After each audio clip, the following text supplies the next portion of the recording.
Hello and welcome back to Crystal Confab. I am joined by my regular Confabbers, Adam and Kyle, but this week we've got a special guest and we're talking about a special stone. Welcome everyone and meet Jenny. Jenny, join us for the Confab. How are you doing tonight? I am good. Thank you for having me here. I'm a fan of the show. I don't think there's another show where people get deep dive and like truly nerd out like you guys do.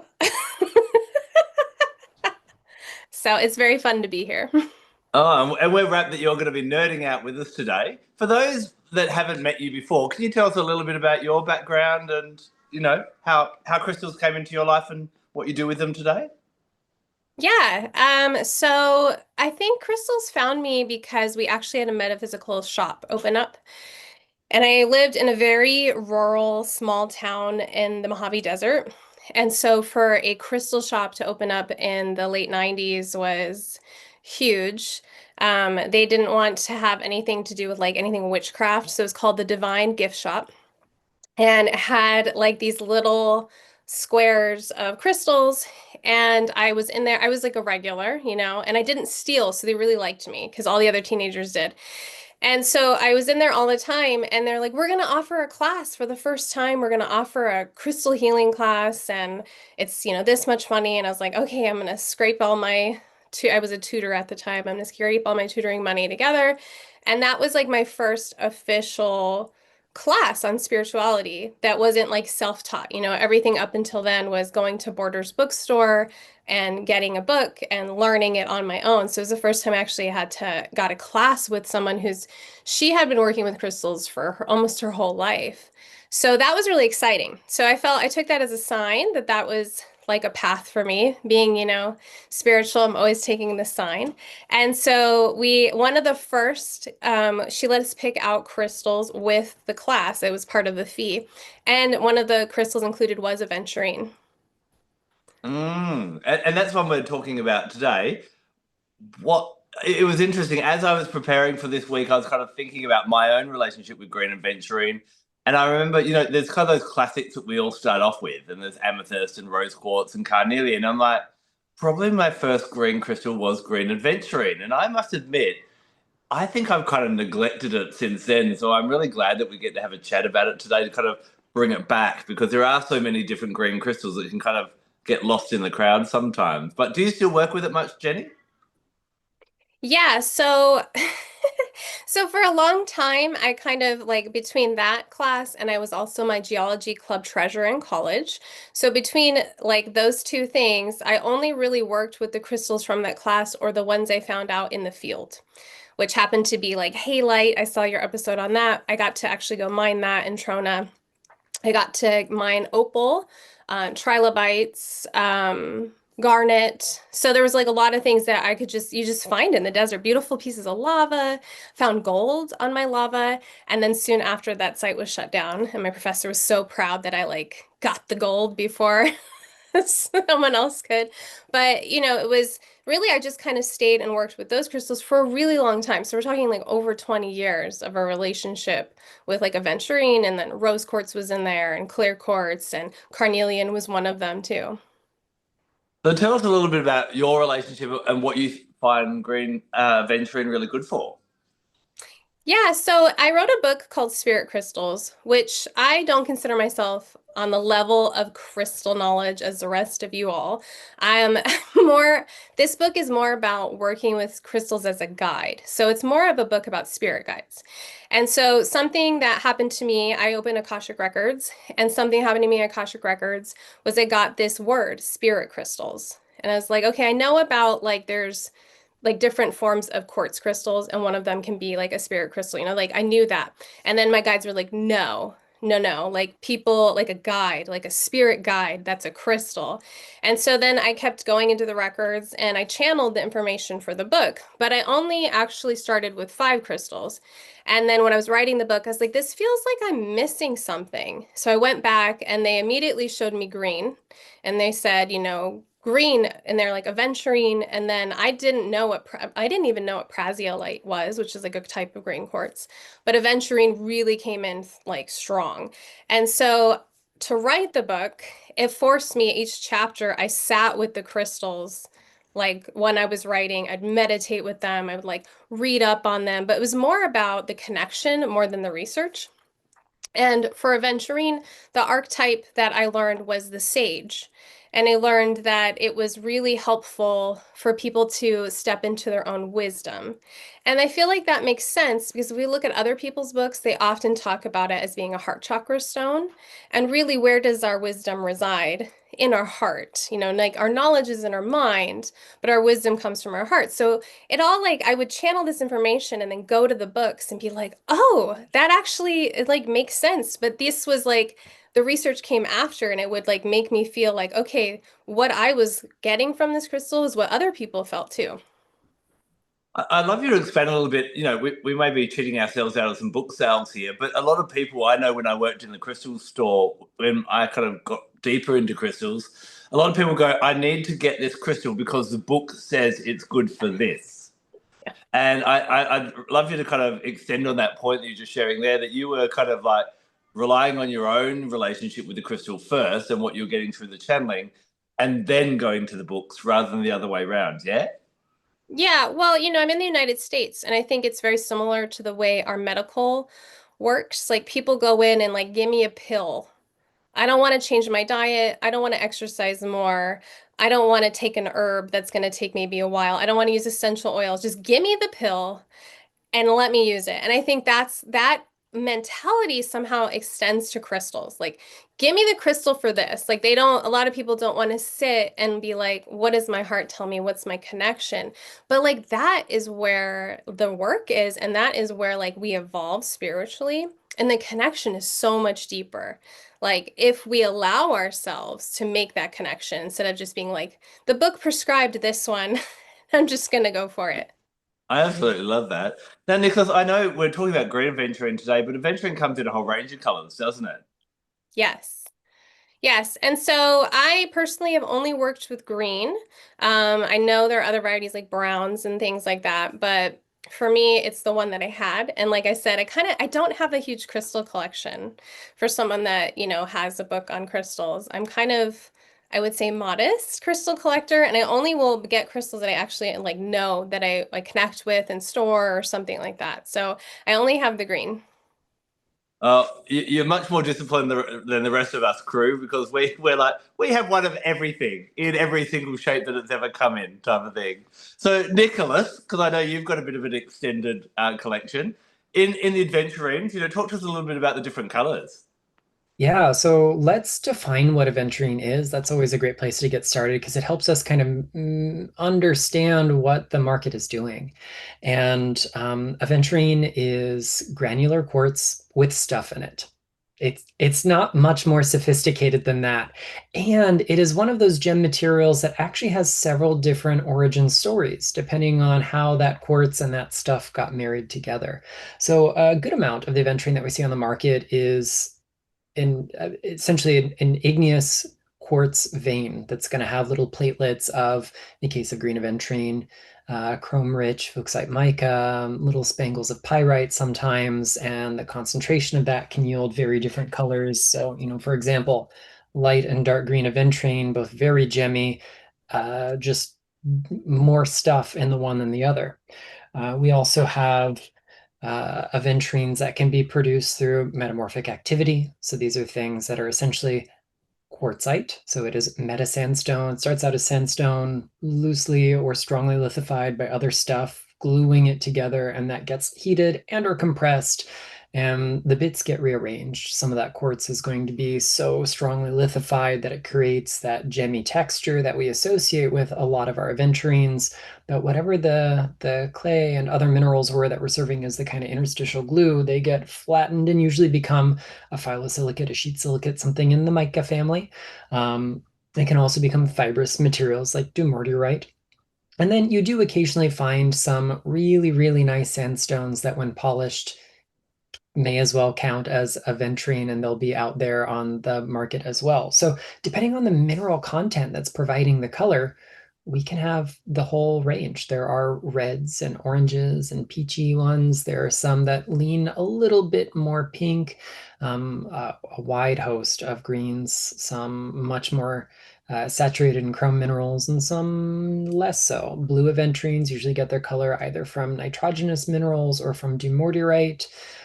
We've got yellow aventurines, almost always something iron rich that's in there. You can have colorless and gray and brown if it's less exciting mica that might be in it. And one of the things that is my takeaway from working with aventurine comes from the way it's made up. So we have these tiny little seeds of quartz crystals that are all nestled together, and we've got little bits of stuff in between them that, make it more aesthetically pleasing, give it a bright color. But it's almost like seeds that are planted in fertile soil. And because we have these tiny seed crystals that interlocked, they ran out of space to form euhedral quartz with all the crystal faces. For me, it's about the symbol of planting seeds in life. And so many folks associate green aventurine with abundance and luck and success and other things. And for me, those aren't just things that happen to you. That's what happens when you tend the garden of your life. Are you taking out the weeds? Are you nourishing the plants, the things that you want to see grow? Are you tilling the soil in between seasons? Are you doing all the stuff that is going to make life joyful and fertile and just verdant? In this case, we're talking about the green aventurine, so it's literally verdant, but also what creates that freshness, that nourishment in life. And I find the quartz content of this stone to be magnifying, stabilizing, and particularly with our green aventurines, they're going to add that kind of heart-centered space that comes from that chrome-rich mica. And it's just such a wonderful ally for moving forward in life. Steady, gentle, cumulative kind of growth, which is usually preferable to the other kind of growth that maybe one or two other green crystals that get a lot of attention, that we all know and love so well. Sometimes slow and steady wins the race. I love that kind of example that you gave there, and it ties in perfectly with what's happening astrologically in the coming weeks because we have our next full moon, which is going to be in Taurus. Now, Taurus, those that have watched the confabs enough know that each zodiac sign governs a different aspect of life. Taurus is about finances and material stability. And so this is a really great crystal to work with on this time. Now, the full moon, of course, is a great time to kind of take your life to the next level. And one of my favorite, I guess, little magical workings to teach, because I think it's a double-edged sword, is what you do is you grab your green aventurine, but you also grab some seeds. Now, this could be vegetable seeds, it could be some flower seeds, whatever kind of resonates with you or whatever you're up for. And you hold them together. And we visualize what we want to bring into our lives. And we maybe see that starting to nurture and grow in that way of money, stability, and so on. And then we basically plant the seeds in a little pot, put the green aventurine on top, and I love to actually put four clear quartzes pointing in to bring in more energy. Now, what happens is you obviously now need to slowly nurture those seeds, and those seeds hold that energy of that manifestation. And as they grow, they're helping to bring that manifestation out into the universe, and hopefully you're seeing changes in your life as well. The trick is here, I've done this with groups before, and I do a check-in 2 weeks later. I'm like, how are your little seedlings going? And some people are like, look, I've got little buds. And people are like, I've got my first flower. And others are like, oh, I put it outside and I forgot to water it. And I think that's a really great lesson in what happened in our spiritual workings or, any kind of manifestation work. Jenny was spot on that we're just like, just let me do the magic and make it happen. No, it requires work, and change doesn't just happen after sitting with a crystal for 15 minutes. That it does require you to nurture your goals in that type of way. So I'd really encourage everyone to go down to your garden centre or your nursery and get your green aventurine, grab some seeds in a little pot, and try that. And think about what you'd like to manifest in the next 12 months. Anyone who knows the Taurus knows that slow and steady definitely wins the race. But they are. All the Taurians I know have, like, their life is sorted. That it may not be the most thrilling life, but it's very comfortable because they've kind of slowly, bit by bit, got along and got that stability as well. And I think for some of us air signs, or maybe air, water, and fire, we maybe need a little bit more earth sometimes. Kyle, I'm not looking at you, you fiery one. This can be a really great practice to give a shot to as well. Now, Kyle, I know, talking about you and your fieriness, Green Aventurine is kind of associated with wealth and with health. And I think you really like it from that health aspect, yeah? Absolutely. I'm actually really excited to talk about Green Aventurine from a standpoint of healthy, because for me, it's healthy body, healthy mind, healthy spirit. One breeds the other, breeds the other. When we work in that way that, as we've spoken about, slows us down and is more deliberate, we can create more.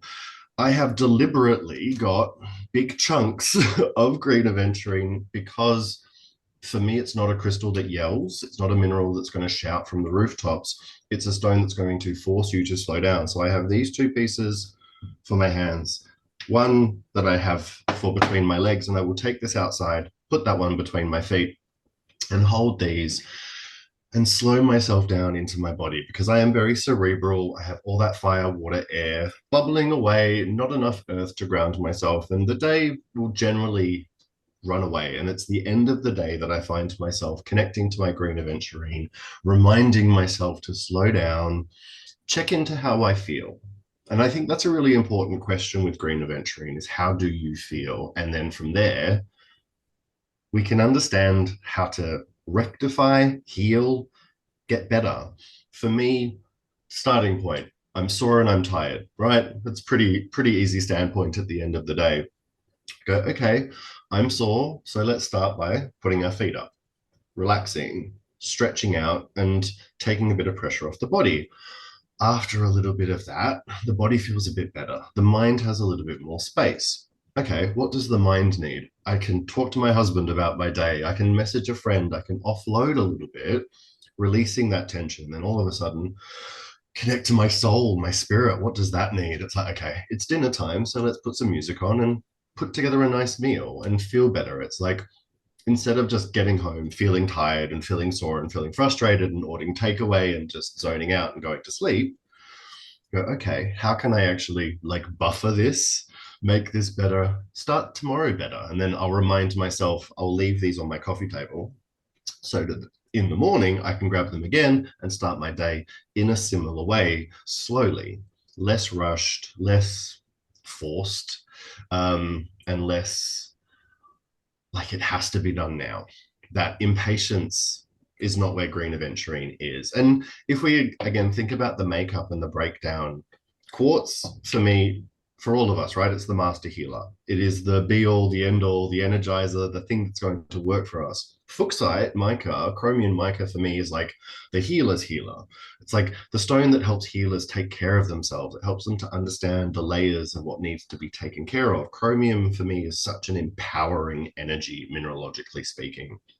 And so mica is layered. It helps to work through the layers. It will always help us to break things down. But when it's in Aventurine, it's kind of a bit more scattered. So it's less pressurized. It's less like it all has to happen. It's like, okay, this bit and that bit and this bit. Disparate things become a whole picture. You find yourself more complete. It's not just, oh, I need to fix this and I'm going to move on and everything's going to be fine. It's, there is a deeper issue, right? I've got a lot of work on my plate. I've got a lot of this. So I need to actually be a better version of myself to myself. I need to take better care of myself in my time off. I need to be making sure I'm resting as much as I'm working. I need to be doing all of these things. And I find it's when you slow down and listen to something like Green Aventurine, you can actually find out what you really need to heal, to have that healthy body, healthy mind, healthy spirit, and to be able to be at your optimum. This is something that I've actually been reversing in my own mental speak, is like being at your best, being at your best, being the best version. It's like, how about being at your optimum? Your optimum is going to be different throughout your whole life, right? Depending on how you feel, depending on where you're at. And so right now I want to be at my optimum. My optimum is 35%, and that's fine. Like, as long as I can be there, I'm happy with myself, and I don't have to then go, oh, I could have done more, I could have been better, I could have tried harder. You know, this is all I can do. I'm happy with that. I'm on a journey, and I'm not putting pressure on myself to kind of force it. And I found this, I didn't bring it up because it's downstairs in a grid, but I have some the green Tansberry quartz, which is the Tanzanian green aventurine. It's really, really quartzy, like it's really, really clear and gemmy. And I found that kind of has clarified that message a lot. It's very much like taking care of the whole picture creates a whole picture. So stop cheating, if that makes sense. It makes total sense. And I love what you talked about in my health coaching work. I find that, work is work, and whatever we do for work during the day, we kind of do our best. But then we get home, and that's almost like a pivotal point for everyone of whether the decisions you make when you get home has, obviously affects that night, but also affects your health in all different ways. And this idea of you going out, chilling out with your Green Aventuring, checking in with yourself and giving yourself, how long would you be out there for, do you reckon? It would be no longer than 10-15 minutes. Yeah. Doing that and then making wise decisions, because that's where a lot of people will just collapse on the couch, can't be bothered, make bad food choices, stay on screens for way too long and that type of thing as well. So I love that you shared that idea of just that's a really great place to use Green Aventuring. Do you find because of its slow and steady kind of nature, would it be one that we might wear throughout the day as well? Or do you think it's best suited for when we get home time, that kind of pivotal point?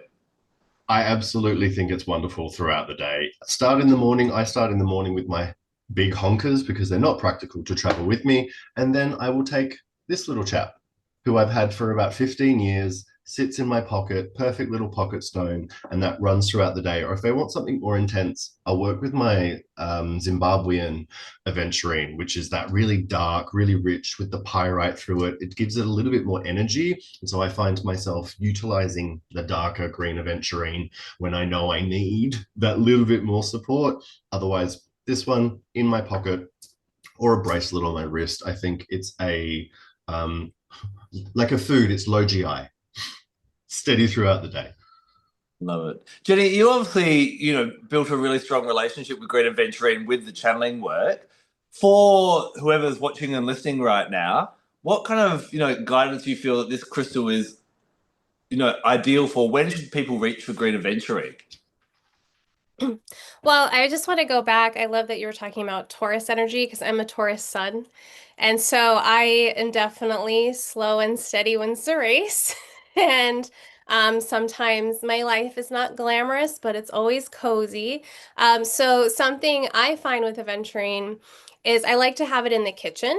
And a lot of people I know have like little tea altars or coffee altars. It kind of depends on your preference of warm drink. I'm a tea girl.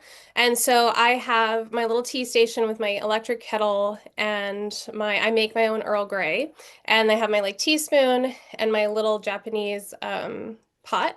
And then I have crystals all around the pot. So I don't put them in the pot. But aventurine is one I often invite to the tea party because it just feels like such nice energy. So it's like you basically grid your teacup or your pot or your coffee pot.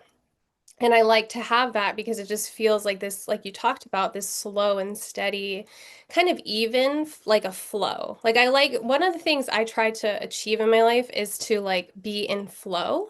Like I feel like that's where a lot of us, like when we turn to health coaching or Reiki or spirituality, we are looking to like get back to that flow state because something happened and we're out of balance.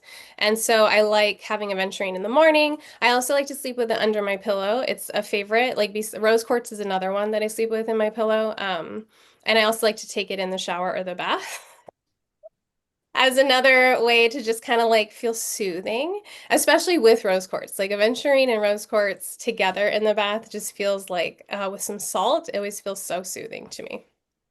I'm intrigued with your tea ceremony. Can you talk us a little bit around it? So you obviously, boil the water, put the tea in the cup, and then as it's kind of brewing, is that when you kind of just let the crystals sit around it for those few moments? Yeah, and then I always like, my crystals are, I'm sure yours are too, like you have a relationship with your crystals. So if someone doesn't have that already, you want to establish that where, you've gotten to know your crystal, you have some like intuition and some connection with them.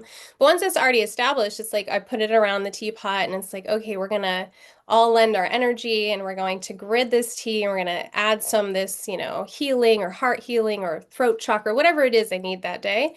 It's kind of how I also intuitively, I have an apothecary and I just kind of intuitively sometimes pick herbs. Same kind of idea. And then, yeah, I just leave them there and then I drink the tea and I thank the stones and kind of like I have a lot of crystals in the kitchen. And so aventurine is one of them.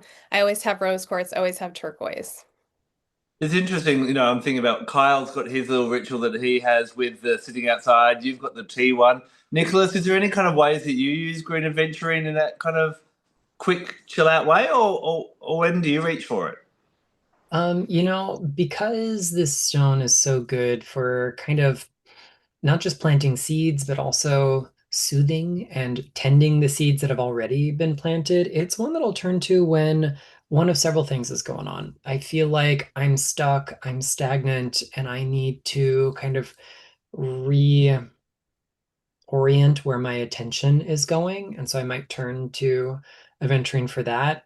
In a case like that, I might stop and meditate with a few minutes, but I also find it really helpful to wear around a wrist or around my neck. So I might, take some nice hefty beads and have that tactile reminder, feel it against my skin all day, remember what it is that I'm working on. I also use it quite a bit for my health as well. Obviously we never use crystals as a substitute for medical care. I do all the other things that I need to do as well, but I also really love it in allergy season. I just find that particularly the lighter green aventurines are going to be very soothing, and if it feels like I waited too long to do anything and start using the over-the-counter stuff, and I just want to kind of detox things, I think the darker green aventurines are just a little bit better at helping kind of move the energetic and emotional parts of that equation. Oh, I'm glad you shared that because we're coming into allergy season here in the Southern Hemisphere. I normally reach for aquamarine. I find that really helpful, but maybe aquamarine and aventurine together may be a really good combo for sure. Jenny, I know you when we're preparing for today's conversation or our confab, you had some really kind of, I was going to say ancient, they're not that old, but some older books. And there's some really interesting insights about green aventurine in them, yeah? Yeah, so they're not that old because they're from like the 80s. That's So, hell old. okay, so I was All born of us in are the 80s 80s. babies. Yeah, what? We're not old. I'm a We're 70s baby, so just Oh. just squeezed in 79. So you're the old one then.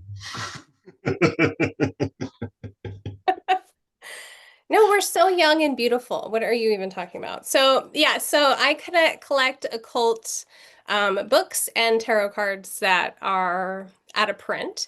And so I have a few, but I liked this one the best. It's Llewellyn's Educational Guide to the Truth About Crystal Healing, and it's stapled, which like I love a stapled book because the fact that someone, whoever had this kept it really nice because stapled books they usually come to you all tattered. So this was treasured. And so in here it says, aventurine is a pleasing dark green stone, which I thought was interesting because we were talking about all the different shades. And I think that, yeah, like the light green is more available. Like I feel like more people know the light green. And then it says it's composed of silica with some impurities. It's found in India, China, and Brazil. It's said to bring good luck and adventures in love and games. It makes an individual independent and original. It has a binding and healing force and is good for skin disease and improving the complexion.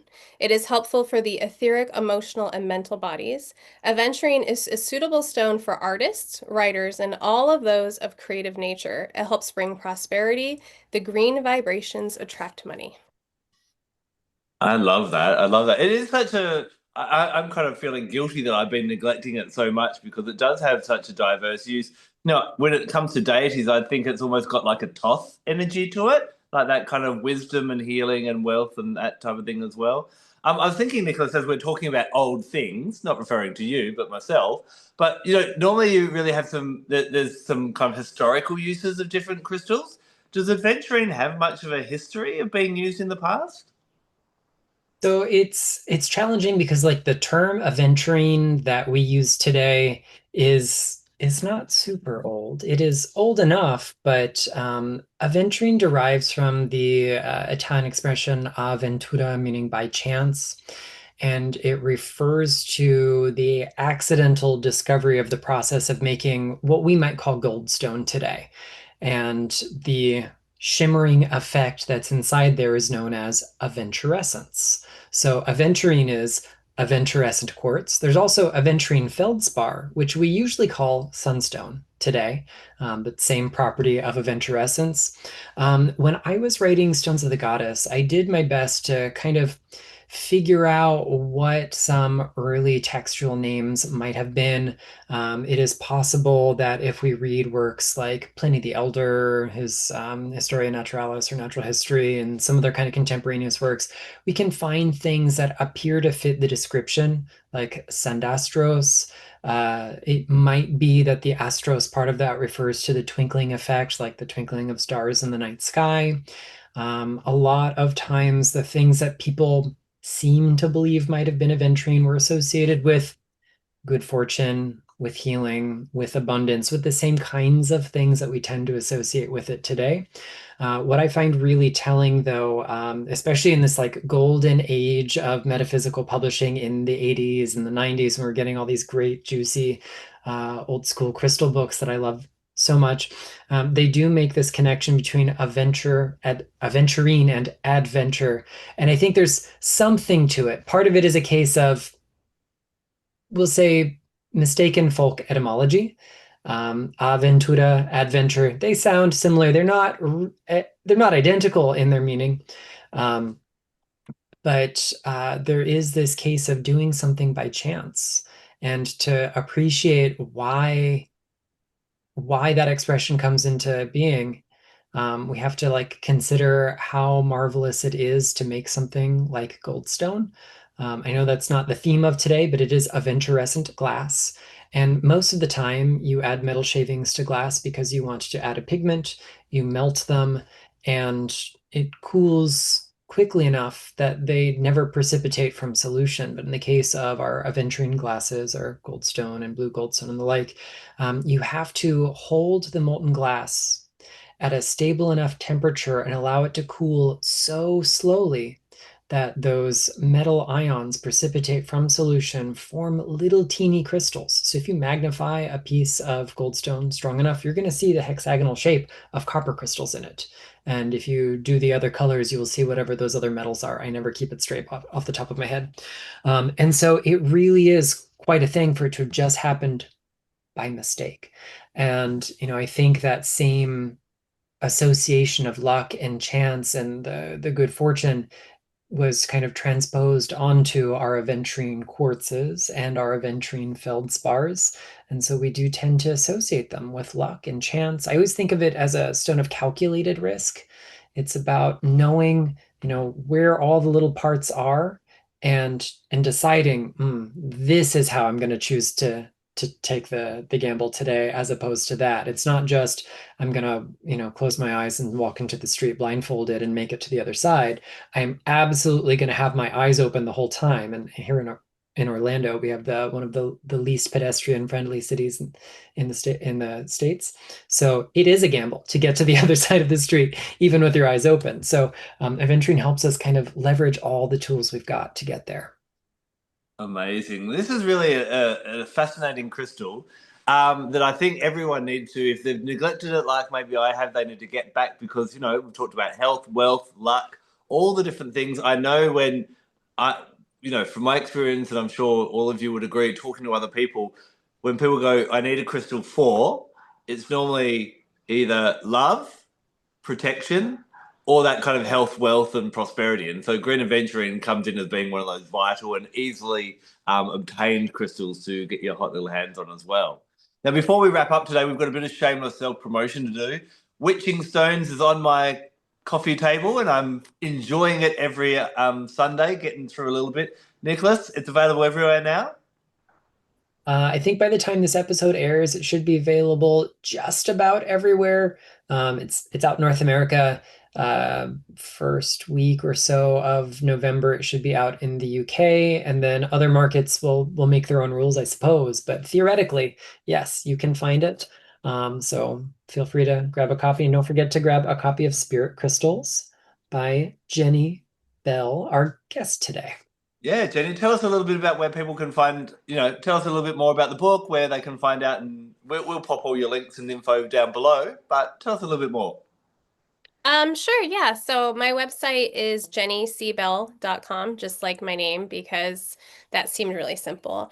And the book is available pretty much everywhere that is in English at the moment. But I also have an audiobook component, and I was really excited about that because a lot of the people I talk to are, listening to their nonfiction. I learned that a lot of people don't like to read their nonfiction.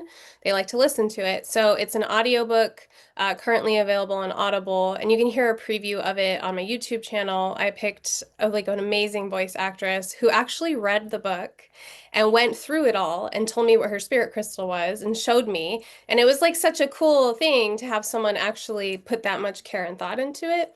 And so yeah, the book is available on all the booksellers, Bookshop, Barnes and Noble, Amazon. I love the idea of actually creating it as an audiobook because, another place where we have choice of what we can do, we can either listen to senseless commercial radio as we drive around, or we can actually, gain some insights, and listening to podcasts or, audiobooks like yours is a great idea to, make that time when you're stuck in traffic and try not to hit Nicholas as he crosses the road a really good activity to do, don't I think? Well, Jenny, thank you so much for joining us this week. I hope everyone has grabbed some insights and gone and grabbed their Green Aventurine to bring a bit more health, wealth, and luck into their lives. We'll be back next week for another confab in another gift from nature. Until then, take care and blessed be.